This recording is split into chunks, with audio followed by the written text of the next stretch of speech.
Hey guys, welcome to Ramesh cooking channel. ಇವತ್ತು ಬಂದ್ಬಿಟ್ಟು ನಾನು ರುಚಿಕರವಾದ ಬಸ್ಸಾರನ್ನ ಮಾಡಿದ್ದೀನಿ. ಇದಂತೂ ತುಂಬಾ ಚೆನ್ನಾಗಿರುತ್ತೆ, ಮುದ್ದೆಗೆ ಅನ್ನಕ್ಕೆ ಎಲ್ಲದಕ್ಕೂ ತುಂಬಾ ಚೆನ್ನಾಗಿರುತ್ತೆ. ಈ ಥರ ಒಂದ್ಕಿತ ಸಾಂಬಾರನ್ನ ನೀವು ಸಹ ಟ್ರೈ ಮಾಡಿ, ತುಂಬ ಚೆನ್ನಾಗಿ ಬರುತ್ತೆ. ಈಗ ಹೇಗೆ ಮಾಡೋದು ನೋಡೋಣ ಬನ್ನಿ. ಅದಕ್ಕಿಂತ ಮುಂಚೆ ನಮ್ಮ ಚಾನಲ್ನ ಯಾರೆಲ್ಲ ಹೊಸದಾಗಿ ನೋಡ್ತಿದ್ದೀರೋ ಪ್ಲೀಸ್ ಸಬ್ಸ್ಕ್ರೈಬ್ ಮಾಡ್ಕೊಳ್ಳಿ. ಹಾಗೆ ಈ ಒಂದು ವಿಡಿಯೋ ಇಷ್ಟ ಆಗಿದರೆ ಪ್ಲೀಸ್ ಲೈಕ್ ಮಾಡಿ. ಇನ್ನು ಬೇರೆ ಬೇರೆ ರೆಸಿಪಿ ಬೇಕಂದ್ರೂ ಪ್ಲೀಸ್ ಕಮೆಂಟ್ ಹಾಕಿ, ನಾನು ಖಂಡಿತವಾಗ್ಲೂ ಮಾಡ್ತೀನಿ. ಈಗ ಮೊದಲಿಗೆ ಸಾಮಗ್ರಿಗಳನ್ನ ನೋಡೋಣ. ಇಲ್ಲಿ ನಾನು 1 ಟೇಬಲ್ ಸ್ಪೂನ್ ಧನಿಯಾ ಕಾಳನ್ನು ತಗೊಂಡಿದ್ದೀನಿ. ಹಾಗೆ 1 ಟೇಬಲ್ ಸ್ಪೂನ್ ಸಾಸಿವೆ, ಹಾಗೆ 1 ಟೇಬಲ್ ಸ್ಪೂನ್ ಜೀರಿಗೆ, ಹಾಗೆ ರುಚಿಗೆ ತಕ್ಕಷ್ಟು ಉಪ್ಪು, 1 ಟೇಬಲ್ ಸ್ಪೂನ್ ಅಕ್ಕಿ ಹಾಕಿದ್ರೆ ತುಂಬಾ ಟೇಸ್ಟ್ ಕೊಡುತ್ತೆ. ಹಾಗೆ 10ರಿಂದ 15 ಕರಿಬೇವಿನ ಸೊಪ್ಪು, ಹಾಗೆ 4 ಒಣಮೆಣಸಿನ್ಕಾಯಿ, 2 ಬ್ಯಾಡಗೆ ಮೆಣಸಿನ್ಕಾಯಿ, ಹಾಗೆ 1 ಗಡ್ಡೆ ಬೆಳ್ಳುಳ್ಳಿ. ಇದು ಸಾಂಬಾರಿಗೆ 2 ಈರುಳ್ಳಿ ಆದರೆ ಸಾಕಾಗುತ್ತೆ. ಇಲ್ಲಿ ಮೀಡಿಯಮ್ ಸೈಜಿಂದು 2 ಈರುಳ್ಳಿನ ತೊಗೊಂಡಿದ್ದೀನಿ. ಹಾಗೆ ಹುಣಸೆಹಣ್ಣು ಫಸ್ಟೇ ನಾನು ನೆನೆಸ್ಕೊಂಡಿದ್ದೀನಿ.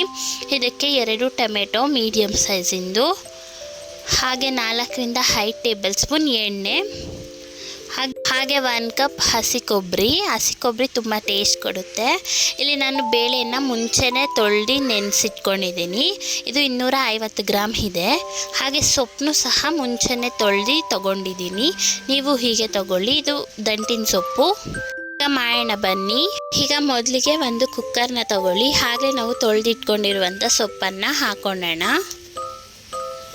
ಈಗ ಬೇಳೆನ ಹಾಕ್ಕೊಳ್ಳಿ. ಫಸ್ಟೇ ಬೇಳೆ ಹಾಕೋಕ್ಕೆ ಹೋಗ್ಬಿಡಿ, ಯಾಕಪ್ಪ ಅಂದರೆ ಸೊಪ್ಪು ಕುಕ್ಕರ್ ವಿಸಿಲ್ಗೆ ಅಂಟ್ಕೊಂಡು ತುಂಬಾ ಪ್ರಾಬ್ಲಮ್ಸ್ ಆಗುತ್ತೆ. ಅದಕ್ಕೆ ಈ ಥರ ಸೊಪ್ಪನ್ನು ಕೆಳಕ್ಕೆ ಹಾಕ್ಕೊಂಡು ಬೇಳೆನ ಮೇಲೆ ಹಾಕ್ಕೊಳ್ಳಿ. ಈಗ ಇದಕ್ಕೆ ನೀರು ಹಾಕ್ಕೊಳ್ಳಿ.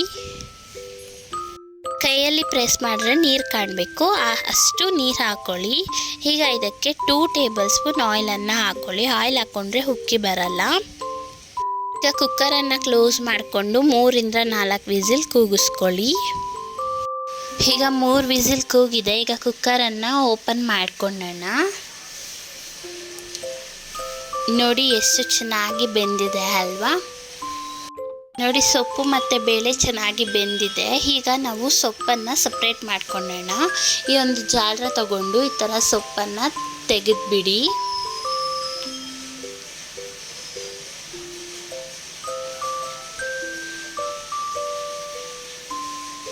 ಸೊಪ್ಪು ಮತ್ತು ಬೇಳೆನ ತೆಕ್ಕೊತಿದ್ದೀವಲ್ಲ, ಇದನ್ನು ಪಲ್ಯಕ್ಕೆ ಹಾಕೊಳ್ಳೋಣ. ಇದರಲ್ಲಿ ಒಂದು ಸ್ವಲ್ಪ ಬೇಳೆ ಮತ್ತು ಸೊಪ್ಪನ್ನ ಮಿಕ್ಸಿ. ಸ್ಟವ್ ಆನ್ ಮಾಡಿ ಒಂದು ಪ್ಯಾನ್ನ ಹಿಡಿ. ಅದಕ್ಕೆ 3 ಟೇಬಲ್ ಸ್ಪೂನ್ ಆಯಿಲನ್ನು ಹಾಕ್ಕೊಳ್ಳಿ. 1 ಟೇಬಲ್ ಸ್ಪೂನ್ ಜೀರಿಗೆ, ಹಾಗೆ 5 ಒಣಮೆಣಸಿನ್ಕಾಯಿ, 2 ಬ್ಯಾಡಗೆ ಮೆಣಸಿನ್ಕಾಯಿನ ಹಾಕ್ಕೊಳ್ಳಿ.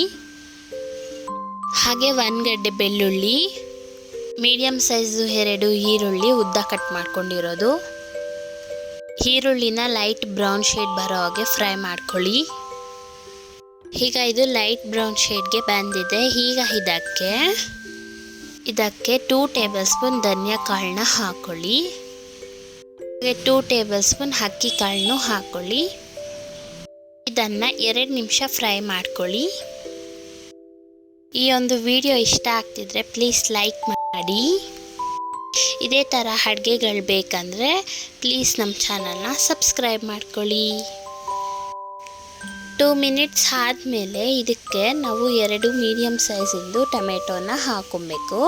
ಟೊಮೆಟೊ ಆಯಿಲ್ ಬಿಡೋ ಹಾಗೆ ನೀವು ಫ್ರೈ ಮಾಡ್ಕೊಳ್ಳಿ. ಈಗ ನೋಡಿ ಟೊಮೆಟೊನು ಸಹ ಚೆನ್ನಾಗಿ ಬೆಂದಿದೆ.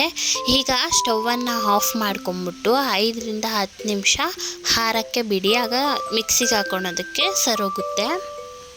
ಈಗ ಒಂದು ಮಿಕ್ಸಿ ಜಾರ್ನ ತಗೊಂಡು ನಾವು ಮಾಡಿಟ್ಕೊಂಡಿರುವಂತಹ ಮಸಾಲೆನ ಹಾಕೊಳ್ಳೋಣ. ಈಗ ಇದಕ್ಕೆ 1 ಕಪ್ ಕೊಬ್ಬರಿನ ಹಾಕ್ಕೊಳ್ಳಿ. ಹಸಿ ಕೊಬ್ಬರಿನೇ ಹಾಕ್ಕೊಳ್ಳಿ. 1 ಕೊಬ್ಬರಿ ಅಷ್ಟೊಂದು ಟೇಸ್ಟ್ ಕೊಡಲ್ಲ, ಹಸಿ ಕೊಬ್ಬರಿ ತುಂಬಾ ಟೇಸ್ಟ್ ಕೊಡುತ್ತೆ. ಸ್ವಲ್ಪ ನೀರನ್ನು ಹಾಕ್ಕೊಂಡು ನುಣ್ಣಗೆ ಗ್ರೈಂಡ್ ಮಾಡ್ಕೊಂಡು ಬನ್ನಿ. ನೋಡಿ ಈ ಒಂದು ಹದಕ್ಕೆ ಇರಲಿ, ನುಣ್ಣಗೆ ಪೇಸ್ಟ್ ಮಾಡ್ಕೊಂಡು ಬನ್ನಿ. ಆಗ ತುಂಬ ಸಾರು ಅನ್ನೋದು ಟೇಸ್ಟ್ ಬರುತ್ತೆ. ಬೇಳೆ ಮತ್ತು ಸೊಪ್ಪು ನೀರಿಗೆ ನಾವು ರುಬ್ಬಿಟ್ಕೊಂಡಿರುವಂತಹ ಮಸಾಲೆನ ಹಾಕ್ಕೊಳ್ಳೋಣ. ಇಲ್ಲಿ ಫುಲ್ ಮಸಾಲೆನ ಹಾಕೊಂಬೇಡಿ, ಇಷ್ಟು ಸ್ವಲ್ಪ ಪಲ್ಯಗೂ ಉಳಿಸ್ಕೊಳ್ಳಿ. ಈಗ ಪಲ್ಯನೂ ಟೇಸ್ಟ್ ಬರುತ್ತೆ. ಇದನ್ನು ಹಾಕಿ ಒಂದು ಕಿತ್ತ ಮಿಕ್ಸ್ ಮಾಡ್ಕೊಳ್ಳಿ. ಈಗ ಸಾರು ನಿಮಗೆ ಎಷ್ಟು ತೆಳ್ಳಗೆ ಬೇಕೋ ಅಷ್ಟು ತೆಳ್ಳಗೆ ನೀವು ನೀರನ್ನು ಸೇರಿಸ್ಕೊಬೋದು.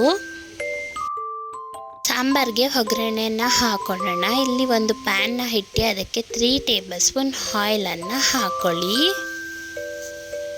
ಅರ್ಧ ಟೇಬಲ್ ಸ್ಪೂನ್ ಸಾಸಿವೆ, 1 ಟೇಬಲ್ ಸ್ಪೂನ್ ಜೀರಿಗೆ, 10 ರಿಂದ 11 ಕರಿಬೇವಿನ ಸೊಪ್ಪು. ಈಗ ನಾವು ಮಾಡಿಟ್ಕೊಂಡಿರುವಂತಹ ಒಗ್ಗರಣೆನ ಸಾರಿಗೆ ಹಾಕೊಳ್ಳೋಣ. ಇದನ್ನು ಒಂದು ಕಿತ್ತ ಮಿಕ್ಸ್ ಮಾಡಿ ಇದನ್ನು ಚೆನ್ನಾಗಿ ಕುದಿಸ್ಕೊಳ್ಳಿಲ್ಲ ಅಂದರೆ ಸಾರು ಬೇಗನೆ ಅಳಿಸೋಗ್ಬಿಡುತ್ತೆ. ಅದಕ್ಕೆ ನೋಡಿ ಈ ಥರ ಕುದಿಸ್ಕೊಬೇಕು. ಈಗ ಸ್ಟವನ್ನು ಆಫ್ ಮಾಡ್ಕೊಳ್ಳಿ. ಈಗ ನೋಡಿ ಸಾಂಬಾರು ಅನ್ನೋದು ಎಷ್ಟು ಚೆನ್ನಾಗಿ ಆಗಿದೆ ಅಂತ. ಈಗ ಪಲ್ಯ ಬೇಕಲ್ವಾ, ಪಲ್ಯ ಹೇಗೆ ಮಾಡೋದು ನೋಡೋಣ ಬನ್ನಿ. ಈಗ ಒಂದು ಪ್ಯಾನ್ನ ಹಿಡಿ, ಇದಕ್ಕೆ 2 ಟೇಬಲ್ ಸ್ಪೂನ್ ಆಯಿಲನ್ನು ಹಾಕೊಳ್ಳಿ, 1 ಟೇಬಲ್ ಸ್ಪೂನ್ ಜೀರಿಗೆನ ಹಾಕೊಳ್ಳಿ. ಸಾಸಿವೆ ಸಹ ಹಾಕ್ಬೋದು, ನಾನಿಲ್ಲಿ ಹಾಕಿಲ್ಲ, ನೀವು ಬೇಕಿದ್ರೆ ಹಾಕೊಳ್ಳಿ. ಈಗ ಅದಕ್ಕೆ 2 ಬ್ಯಾಡಗೆ ಮೆಣಸಿನ್ಕಾಯಿ, 4 ಒಣ ಮೆಣಸಿನ್ಕಾಯಿನ ಹಾಕೊಳ್ಳಿ. ಖಾರ ನೋಡಿಕೊಂಡು ನೀವು ಹಾಕೊಬೋದು. ಈಗ ಇದಕ್ಕೆ 5 ರಿಂದ 6 ಬೆಳ್ಳುಳ್ಳಿ ಗಡ್ಡೆನ ಹಾಕೊಳ್ಳಿ. ಮೀಡಿಯಮ್ ಸೈಜಿಂದು 3 ಈರುಳ್ಳಿನ ತಗೊಳ್ಳಿ, ಅದನ್ನು ಬಾಕ್ಸ್ ಆಗಿ ಕಟ್ ಮಾಡಿಕೊಂಡು ಹಾಕೊಳ್ಳಿ. ಇದನ್ನು ಸಹ ಲೈಟ್ ಬ್ರೌನ್ ಶೇಡ್ಗೆ ಬರೋ ಹಾಗೆ ನೀವು ಫ್ರೈ ಮಾಡ್ಕೊಳ್ಳಿ. ಈಗ ಈರುಳ್ಳಿ ಎಲ್ಲ ಬ್ರೌನ್ ಶೇಡ್ಗೆ ಬಂದಿದೆ. ಹಾಗೆ ನಾವು ರುಬ್ಬಿಟ್ಕೊಂಡಿರುವಂಥ ಮಸಾಲೆನ ಮಿಗಿಸ್ಕೊಂಡಿದ್ವಲ್ಲ ಅದನ್ನು ಹಾಕೊಳ್ಳೋಣ. ಇದನ್ನು 2 ನಿಮಿಷ ಫ್ರೈ ಮಾಡ್ಕೊಳ್ಳಿ. ಯಾಕಪ್ಪ ಅಂದರೆ ನಾವು ಹಸಿ ಕೊಬ್ಬರಿ ಹಾಕಿರೋದ್ರಿಂದ ಹಸಿ ವಾಸನೆ ಇರುತ್ತೆ, ಅದಕ್ಕೆ 2 ನಿಮಿಷ ಫ್ರೈ ಮಾಡ್ಕೊಳ್ಳಿ. ಇದೀಗ ಹಸಿ ವಾಸನೆ ಹೋಗಿದೆ. ನಾವು ಆಗಲೇ ಬೇಳೆ ಮತ್ತು ಸೊಪ್ಪನ್ನು ಬೇಯಿಸ್ಕೊಂಡಿದ್ವಲ್ಲ ಅದನ್ನು ಇದಕ್ಕೆ ಹಾಕೊಳ್ಳೋಣ. ಎಲ್ಲವನ್ನು ಮಿಕ್ಸ್ ಮಾಡ್ಕೊಳ್ಳಿ.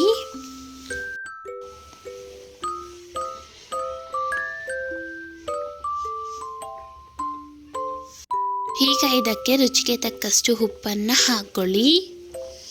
ಈಗ ನೋಡಿ ಪಲ್ಯನೂ ರೆಡಿ. ರುಚಿಕರವಾದ ಪಲ್ಯ ಎಷ್ಟು ಈಸಿಯಾಗಿ ಮಾಡ್ಬೋದಲ್ವಾ. ನೀವು ಒಂದು ಕಿತ್ತ ಟ್ರೈ ಮಾಡಿ ಗಾಯ್ಸ್. ಹೇಗೆ ಬಂತು ಅಂತ ಕಮೆಂಟಲ್ಲಿ ತಿಳಿಸಿ.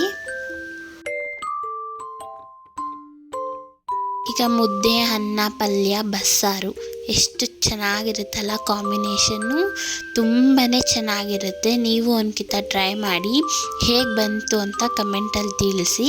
ಹಾಗೆ ಈ ಥರ ಒಳ್ಳೆ ಅಡುಗೆ ರೆಸಿಪಿ ಬೇಕಂದರೆ ನಮ್ಮ ಚಾನಲ್ನ ಸಬ್ಸ್ಕ್ರೈಬ್ ಮಾಡ್ಕೊಳ್ಳಿ. ಹಾಗೆ ಬೆಲ್ ಐಕನ್ನ ಕ್ಲಿಕ್ ಮಾಡಿ, ನಾನು ಯಾವುದೇ ವಿಡಿಯೋ ಹಾಕಿದ್ರೂ ನಿಮಗೆ ನೋಟಿಫಿಕೇಷನ್ ಬರುತ್ತೆ. ಈ ಒಂದು ವಿಡಿಯೋ ಇಷ್ಟ ಆಗಿದರೆ ಪ್ಲೀಸ್ ಲೈಕ್ ಮಾಡಿ, ಹಾಗೆ ನಿಮ್ಮ ಫ್ರೆಂಡ್ಸ್ಗಳಿಗೆಲ್ಲ ಶೇರ್ ಮಾಡಿ. Thank you for watching guys.